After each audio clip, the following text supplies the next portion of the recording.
time I became governor, and even before that, it seemed to me to be strange that New Jersey state government was still in the business of television. Candidly, once I became governor, it became even stranger to me that we were still in the business of television. We need to have robust New Jersey public broadcasting here in our state, but we need to have it in a way that is not continuing to cost the taxpayers and can be perceived as truly independent from state government. Those were the two objectives that I set forward when I spoke before the legislature and said we needed to move to a new era of New Jersey public broadcasting. I then turned over, along with the cooperation of the legislature, that process to the state treasurer. And we have engaged in a really robust stage of bidding and proposals put forward for New Jersey public broadcasting going forward here in New Jersey. And I am proud to announce today that we have reached an agreement with WNET as the new independent broadcast entity that will be the successor to New Jersey Network effective July 1st of this year. The new channel will be called NJTV, and the final agreement fulfills the goals that I outlined just before: independence and sustainability, ending both the taxpayer subsidy of and the state's role in public broadcasting, while preserving New Jersey-centric coverage and programming as its mission. New Jersey Public Media will be a new nonprofit entity that will be established by WNET to operate the station. It will be governed by a board of New Jersey citizens. Its interim general manager will be a resident of Montclair. And its focus will be on bringing the strongest and most complete New Jersey public broadcasting that we have ever had in the state. Better programming from the broader PBS network and even more New Jersey-centric programming than we have today on the current NJN.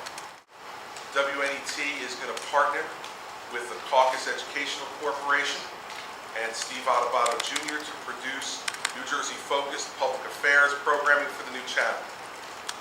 A couple of things to dispel from some of the coverage we've seen over the last 2 days. There is an absolute requirement in the agreement between the state and WNET for a nightly news broadcast to happen every night on NJTV. There is an absolute requirement for the coverage of live State House events like the State of the State address, the budget address, and other major addresses that will happen here in the State House. There is an absolute requirement for live election night coverage of New Jersey elections on NJTV. And there is a requirement for at least 20 hours of New Jersey-centric programming per week. All those things are contract provisions which are placed in our agreement with WNET. So any information that was put out over the last few days by a media outlet to the contrary is absolutely incorrect. We are going to continue to focus on making sure that New Jerseyans have the ability to access information about those public affairs issues that are of their concern across the entire state. And we will have a new weeknightly news program that will be called NJ Today. It will start on July 1st in an initial form, and then we'll have a full launch of a broader nightly news program starting in September of 2011 in the traditional 6 and 11 p.m. Time slots.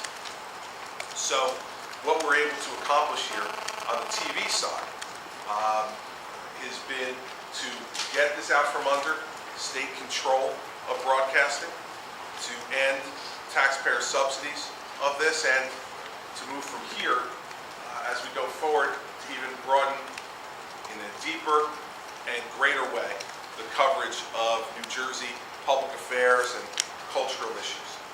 In addition, all of New Jersey Network's radio licenses will be acquired outright.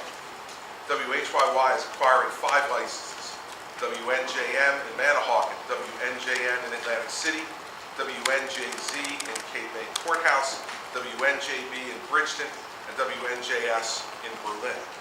The other licenses are being acquired by New York Public Radio, which operates WNYC and WQXR. New York Public Radio is acquiring 4 licenses: WNJY Netcom, WNJP Sussex, WNJT Trenton, and WNJO Toms River, and will create a new public radio station with a New Jersey News Bureau to produce and broadcast New Jersey-focused public radio broadcasting. Also, as a part of the agreement, a redeveloped website and new media online presence will be created, along with the adaptation of the existing online education initiative, Vital, to New Jersey for the public's use. Vital is a free online library, as many of you know, more than 5,000 learning assets, including video and audio clips, interactive features, lesson plans, and worksheets.